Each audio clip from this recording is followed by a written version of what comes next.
Bom, para vocês que já estavam aí com saudades da leitura do livro do Gênesis, então esta curta aula aqui vai para vocês que estão acompanhando os estudos. E vocês veem que volta e meia eu vou mesclando o estudo bíblico para que não se distancie do nosso objetivo principal, que é aprender acerca da salvação, e não se distancie também dos registros bíblicos, das histórias bíblicas que são relacionadas ao povo judeu, para que possamos compreender mais e mais a vontade do Senhor para esse povo, né? Tão complexo, tão difícil de entender. Mas observem que em Gênesis 45, nós lemos aí o 40, 41, e eu fui explicando aos irmãos, né, algumas das circunstâncias que aconteceram. No capítulo 45, nós já estamos falando sobre José na casa do rei, né, no palácio real, já sendo governador, né? Eu vejo algumas pessoas falando que Deus prometeu a José que ele seria governador. Deus não prometeu nada a José. José nem sabia que tudo isso ia acontecer, tá certo? José não sabia de nada disso, né? Ele vai ficar sabendo depois que tudo aquilo é um plano de Deus, né, para a nação de Israel, tá certo? E quero aqui apertar os irmãos para lembrar-se de um episódio que tem acontecido aí todos os dias, que é as pregações, aquele negócio batido sobre propósito, processo, projeto, esse negócio assim que chega, como é que diz? Dá aquela angústia, porque nos parece que só tem aquilo. Quando se fala em José, eles falam em processo, propósito, projeto, não sei o que, não sei o que, não sei o que. E não falam sobre um plano de Deus. Os planos são sempre do homem. Os planos, projeto, processo, não sei o que, não sei o que. Sempre relacionado a coisas físicas, materiais, momentâneas e principalmente egocêntricas. Eu. Nunca o plano de Deus.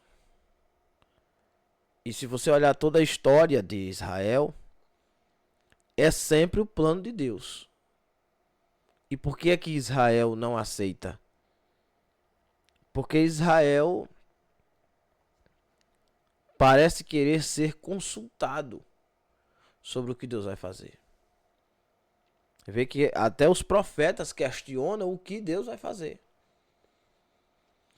Só que nós, irmãos, que estamos na época da graça, graças a Deus que tem nos dado vitória aí, tem nos alcançado, Ele que tem nos dado outras oportunidades de sermos povo seu, que não éramos, mas agora somos,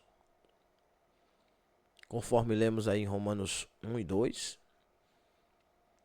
nós não podemos cair nessa ideia de achar que Deus precisa nos consultar sobre o que vai fazer. E quando eu falo isso, não estou dizendo que Deus não nos avisa o que vai fazer. Às vezes Deus avisa. Mas o que eu estou tentando explicar para os irmãos é que o plano de Deus será cumprido em primeiro lugar. Tá certo? Mesmo que você e eu não gostemos, mas Deus vai colocar o plano dele em primeiro lugar e ponto final. Então, se o plano de Deus é fazer com que a nação de Israel seja grande, o que Deus vai fazer? Vai espalhar este povo pelo mundo todo? Não dá para crescer espalhado. E se eles crescerem espalhados, não crescerão com vínculo. Por isso que Adolfo Hitler decidiu dispersar os judeus, matar os judeus. Por isso que Diocleciano queimou as Bíblias. Por isso que Herodes perseguiu os judeus. Para que eles pudessem se dissipar. Porque uma vez que os judeus juntos, os hebreus juntos, os filhos de Abraão juntos, meu irmão, é prejuízo para o inferno na certa. Por isso que aquela promessa de Ezequiel 37, em que todo mundo parece que já conhece de cor, eu até hoje não compreendi Ezequiel 37, mas há quem tenha milhões de interpretações aí, né? Glória a Deus. Fico feliz. E todos têm uma interpretação. Até hoje eu não encontrei uma interpretação que batesse certinho. O que eu vejo são alegorias, revelamentos, visagens, profetadas e esse monte de asneiras aí. Mas, tirando isso, de o povo ser espalhado, para que eles possam crescer, o que é que Deus vai fazer? Deus vai prendê-los no Egito. Prendê-los no Egito debaixo de um jugo de servidão, de escravidão, por aproximadamente 430 anos.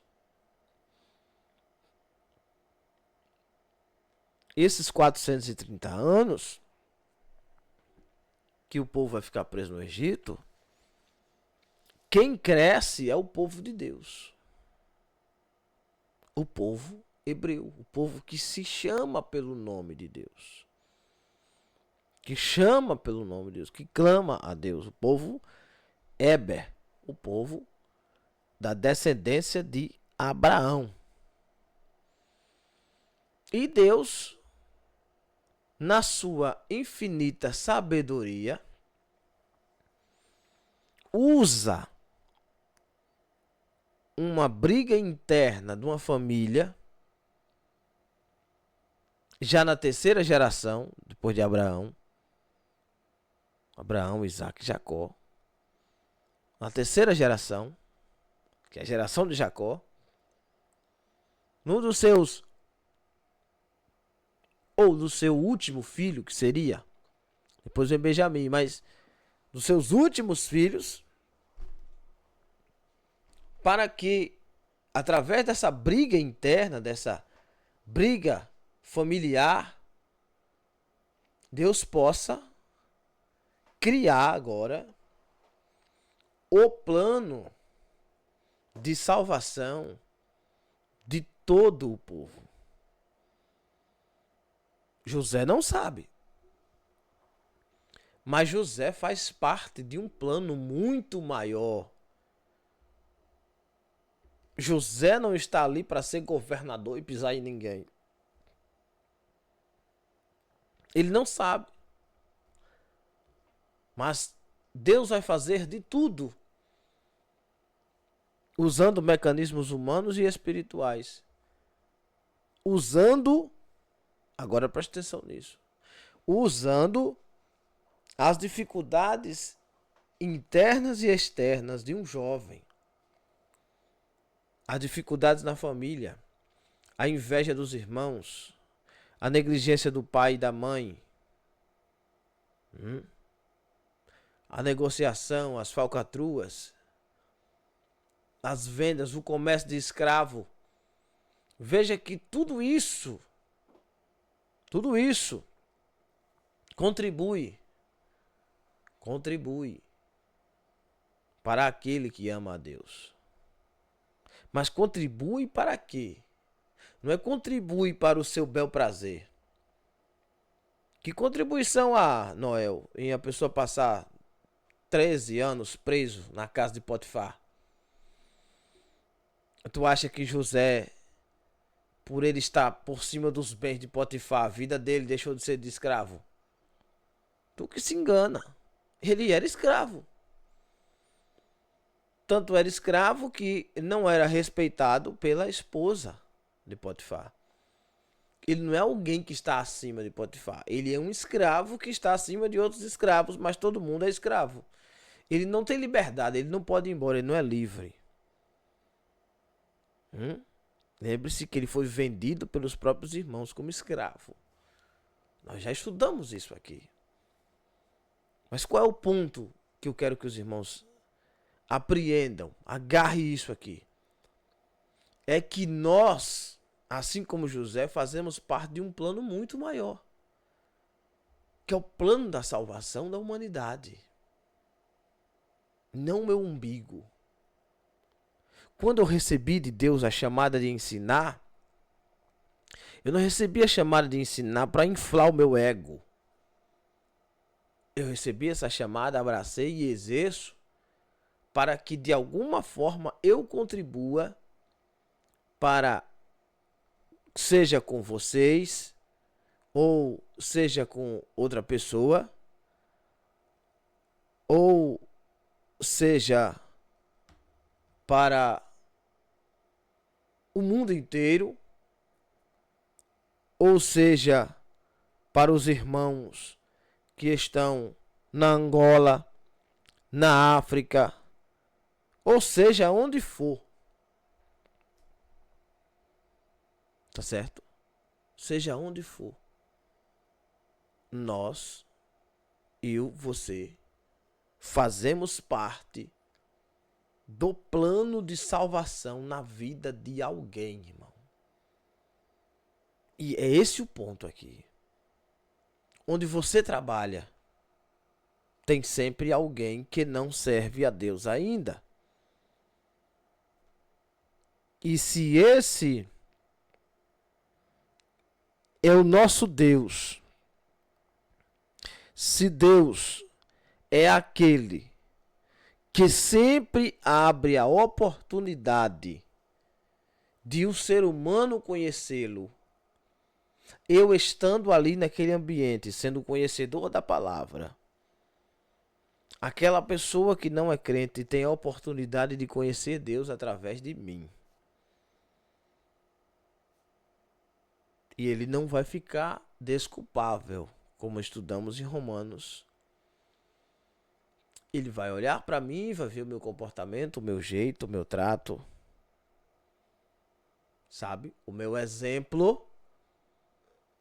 E mesmo que ele não goste de mim ou do meu jeito, ou que ele só olhe os meus defeitos e nunca procure ver o ponto bom, o ponto certo, o melhor lado da pessoa, meu lado, mesmo que a mulher de Potifar veja José somente como um objeto sexual, mesmo que Potifar veja José somente como um escravo, mesmo que os irmãos de José vejam José somente como um menino sonhador, mesmo que o pai veja José somente como o filho mais novo e, entre aspas, o que dá prazer e alegria a ele, mesmo que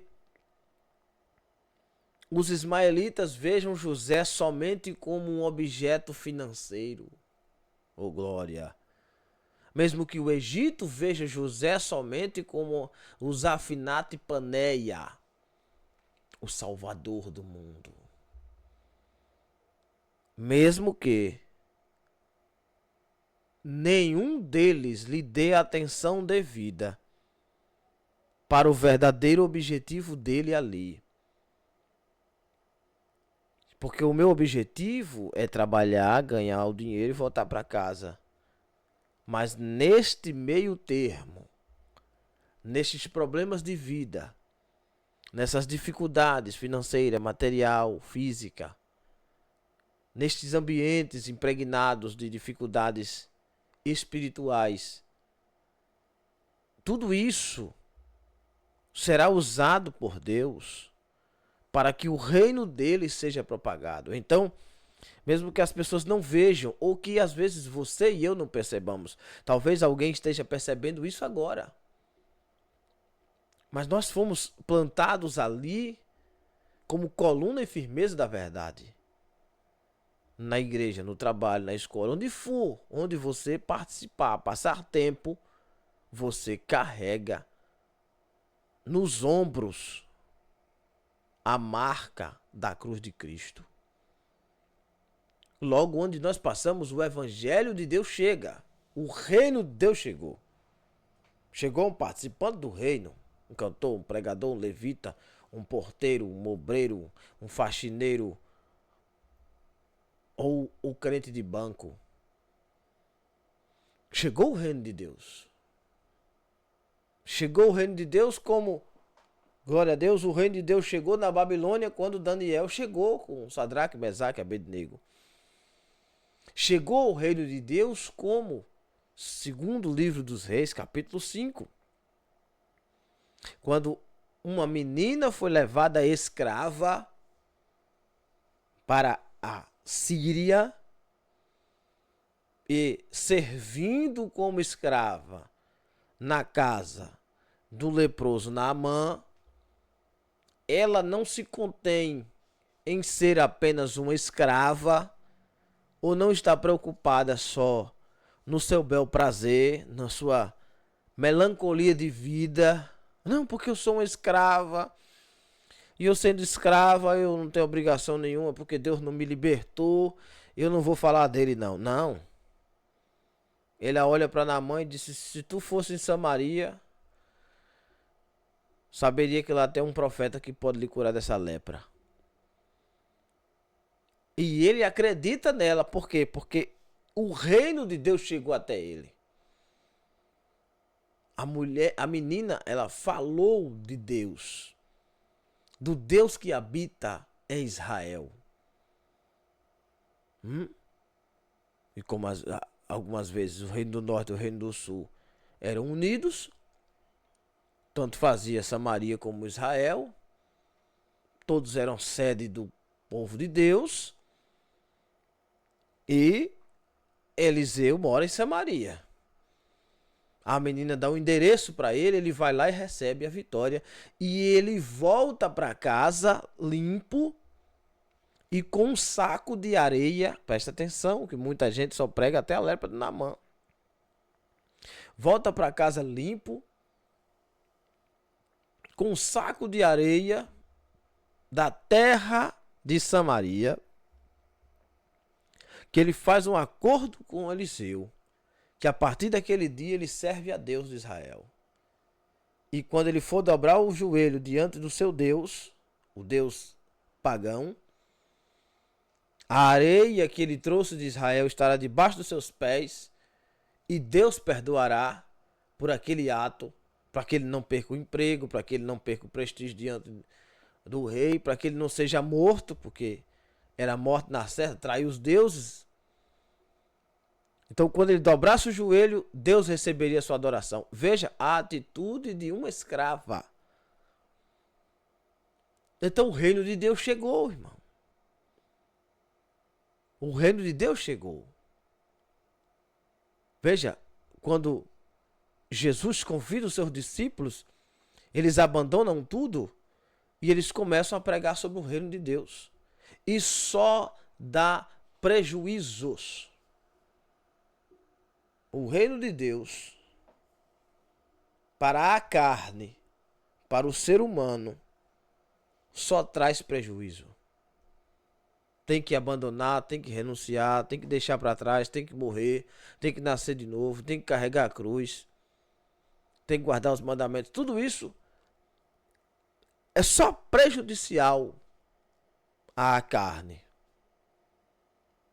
Mas Jesus disse: a carne ela é fraca, mas o espírito está pronto. E quando Pedro, Paulo, Timóteo, Tiago, João, os discípulos, eles saíam para pregar, que eles perdiam aquela batalha, alguns iam e não voltavam. Tiago foi pregar e não voltou, foi decapitado. Estevão foi pregar na primeira oportunidade dele que lhe deram e não voltou.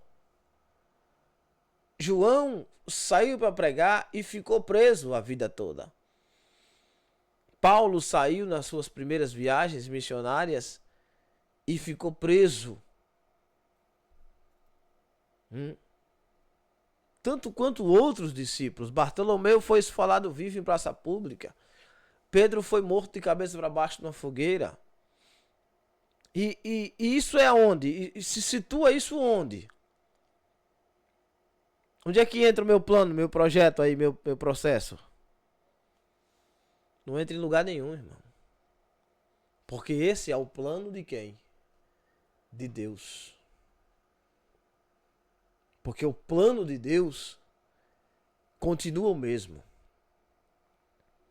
O plano de Deus é o plano de salvação para a humanidade.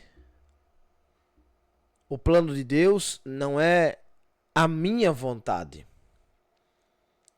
E se Deus tiver que parar o mundo inteiro, ou se Deus tiver que usar uma rebelião, ou se Deus tiver que usar uma guerra, como ele usou de frente a Samaria, ou se Deus tiver que usar um rei ímpio como os faraós, ou se Deus tiver que usar um rei como Nabucodonosor, que além de ímpio era o maior imperador do mundo, ou se Deus tiver que usar um pescador simples, ou se Deus tiver que usar uma mulher rica, ou se Deus tiver que usar uma criança como usou nos 5 pães e 2 peixes.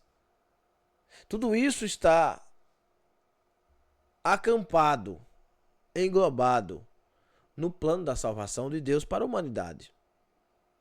E a minha pergunta que eu faço a vocês é: onde você se encaixa nesse plano de salvação?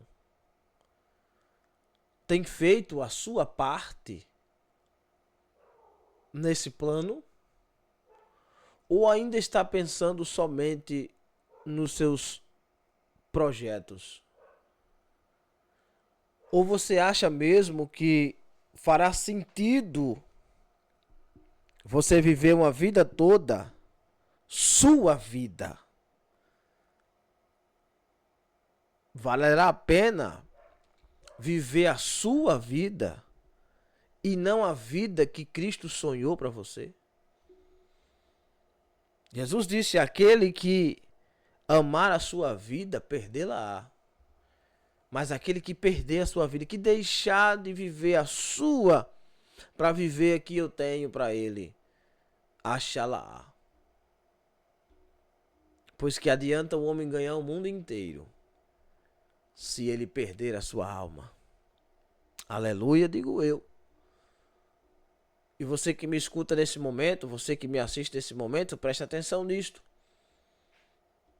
Porque eu vou ensinar para vocês Gênesis 45, mas eu precisava dar este ponto aqui para vocês entenderem que não há beleza nenhuma numa história como a de José.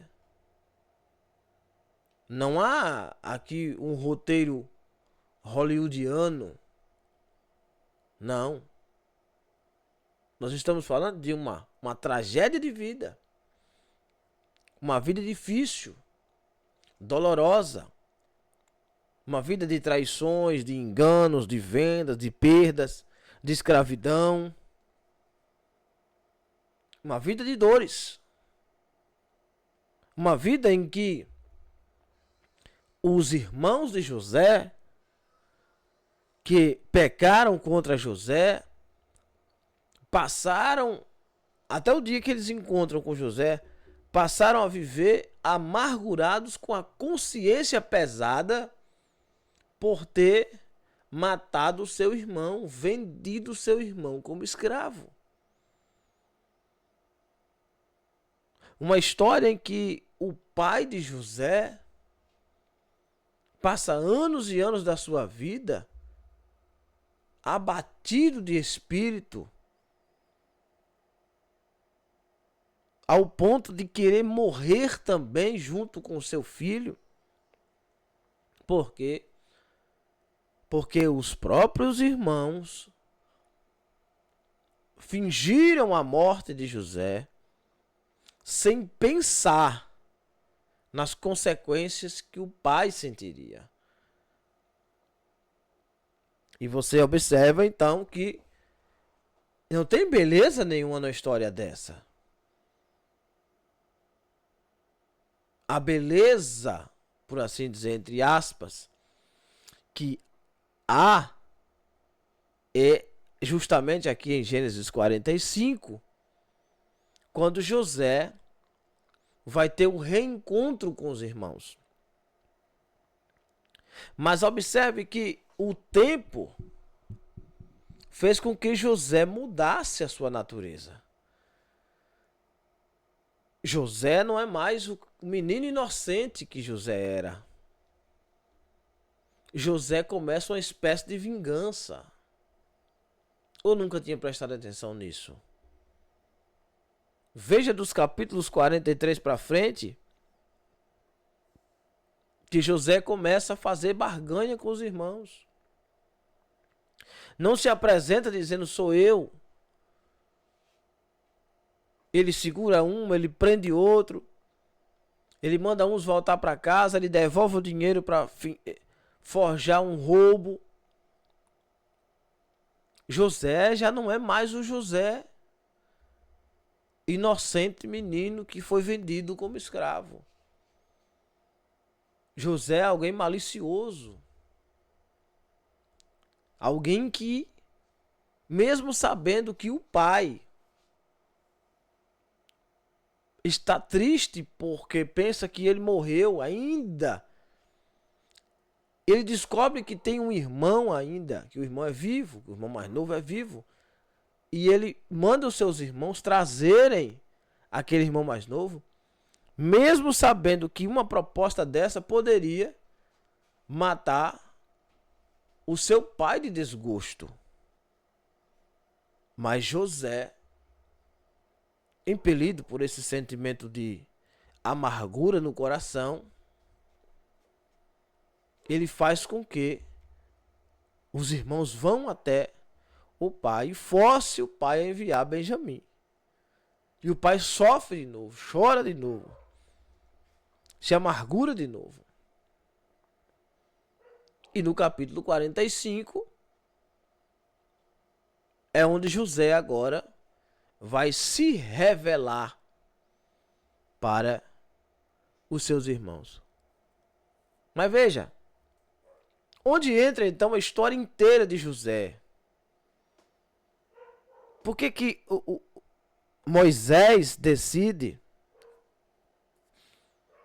contar a história do patriarca Jacó, chamado agora de Israel, e dos seus filhos? Que relevância tem isso na história da humanidade? Veja que José agora é o canal de entrada do povo hebreu num dos cumprimentos da promessa que Deus fez a Abraão, quando ainda era Abrão. Qual a promessa? Teu povo, meu povo, tua descendência será escrava em terra alheia. Mas depois de 400 anos eu os visitarei e os libertarei. E farei de ti uma grande nação. Tu serás uma bênção. Sua descendência será grandiosa, não vai dar para contar. Eles vão sair de lá rico. Então, esse burburinho todo de José, essa história toda de José, é só uma fração na promessa que Deus tem a Abraão. de fazer com que a sua descendência cresça. Então, como é que Deus vai fazer a descendência crescer? Levando a família, a terceira geração, depois de Abraão, para o Egito. E no Egito agora, José vai carregar 70, né? Aproximadamente 70 pessoas lá para dentro. Dessas 70, gerarão aí mais de 3 milhões e meio de pessoas, depois de 430 anos. Então José vai entrar no Egito, vai morrer no Egito, Jacó vai morrer no Egito, seus irmãos vão morrer no Egito, para que a descendência que vem depois possa carregar os ossos de José, né? Tirar dali, levar para fora. Isso lá para frente já com Moisés, que já é outra fagulha também, outra pequena parte na história da salvação do povo hebreu. Veja que a história que começou com Abraão, saindo das tendas, viajando, continuou com Jacó, saindo das tendas, viajando, caindo, errando, pecando, voltando. Agora dá continuidade em José, e é José quem vai arrastar o pai para o Egito, para dali Deus fazer com que aquele povo crescesse e se multiplicasse. Então veja que cada ponto desse faz parte do plano de salvação de Deus. Assim como a minha história, a sua história, a nossa família, o nosso trabalho, cada passo que nós damos, nós contribuímos com o reino de Deus. Porque não dá para esconder uma cidade edificada sobre o monte. E candeia não foi feita para ficar debaixo do veladouro, mas em cima, para iluminar todo mundo. Amém, meus irmãos? Então fico com esse trecho de aula aqui, e na próxima aula eu explico para vocês Gênesis 45. Sei que a coisa está começando a ficar boa agora, vocês já tem tempo aí estudando, mas agora é que está começando a fazer sentido as coisas, né? Eu sempre procuro trazer para a vida de vocês, para a minha vida, para a parte prática, porque se não for assim, não é teologia, tá bom? A letra mata, mas o espírito é quem dá a vida. Então, até a próxima aula.